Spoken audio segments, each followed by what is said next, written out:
Adolph Reed Jr. has an interesting piece in Harper's right now. It's called The Long, Slow Surrender of American Liberals.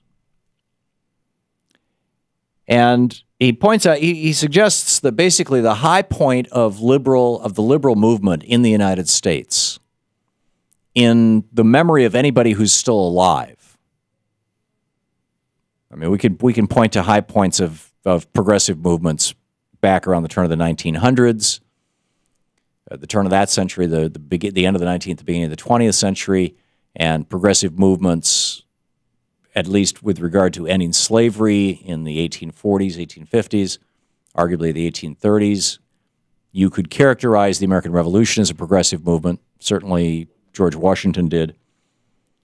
But anyhow, he says that the high point, in modern history came in 1944, when Franklin Roosevelt, actually a president of the United States, actually came out and said, we should write into the Constitution, or at least into law, that every person who is a citizen of this country has the right to a job.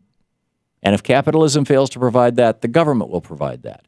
The right to medical care. And if capitalism fails to provide that, the government will provide that. And the right to not be afraid economically of old age, sickness, accident, or unemployment. It's virtually word for word from the President of the United States.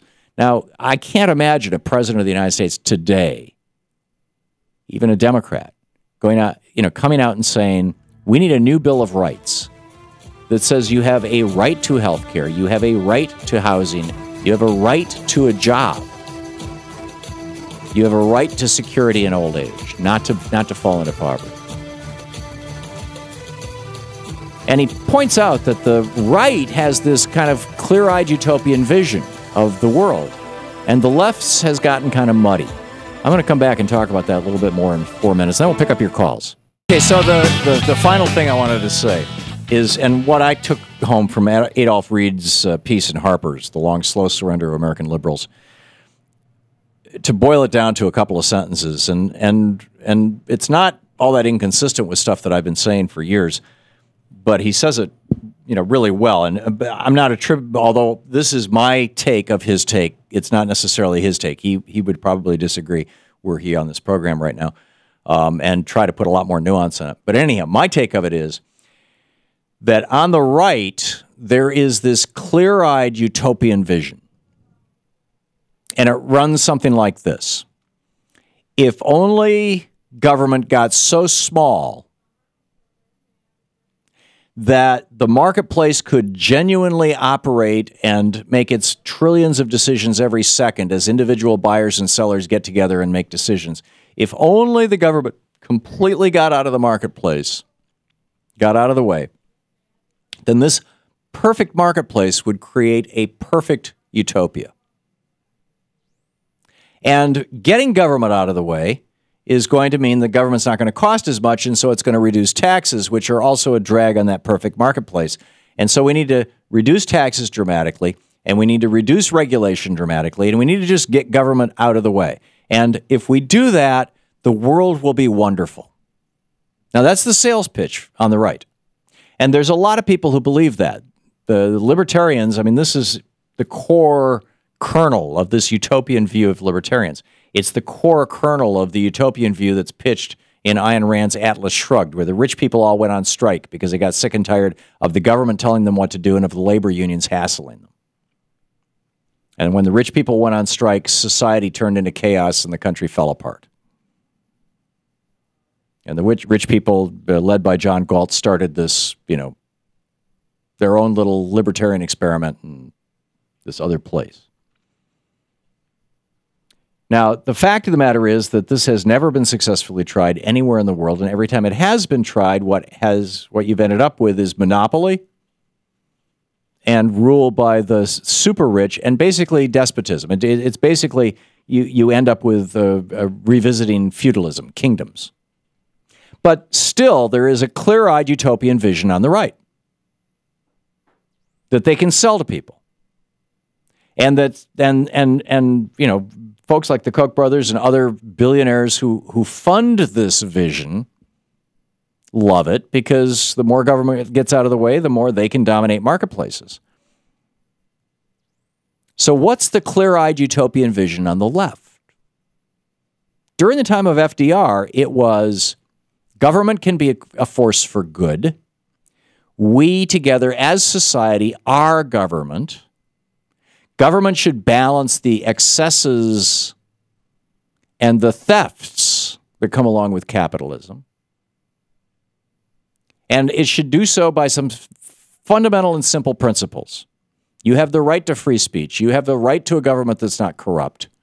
You have the right to a job. You have the right to an education, including a college education.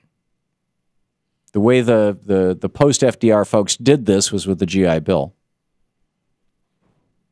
which doubled the number of college graduates in the United States. So basically, you have these fundamental rights. Hey, Alan, you have these fundamental rights, and along with these rights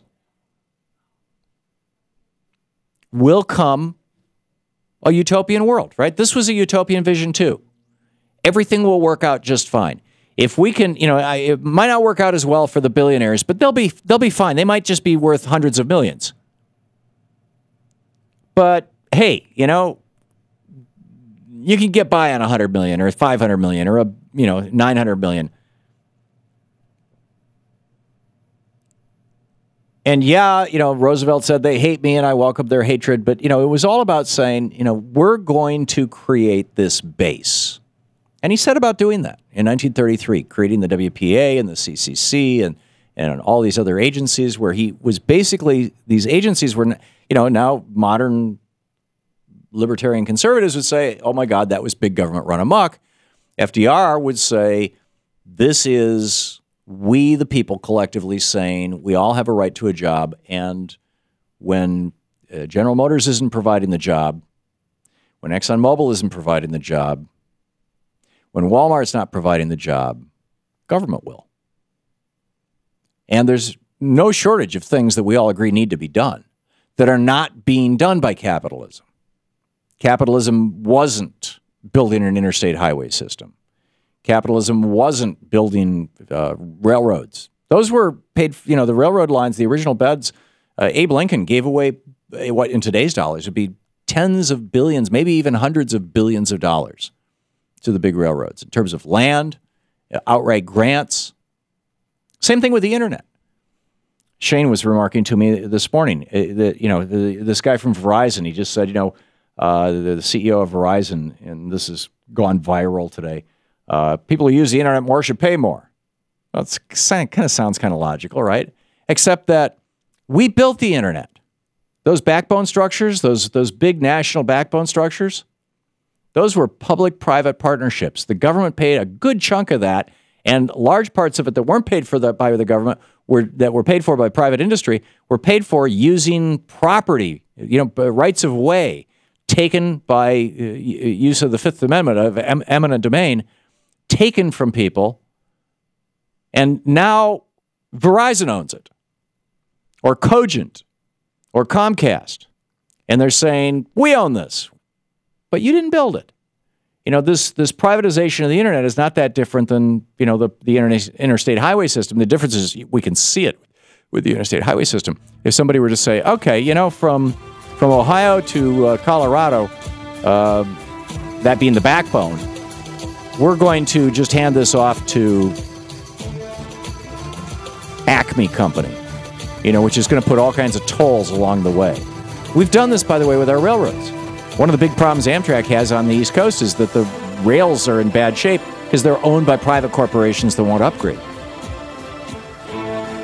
You're listening to the Thom Hartmann Program. Call 866-987-THOM. So the question is, how do we recapture that cogent, clear-eyed, utopian left vision?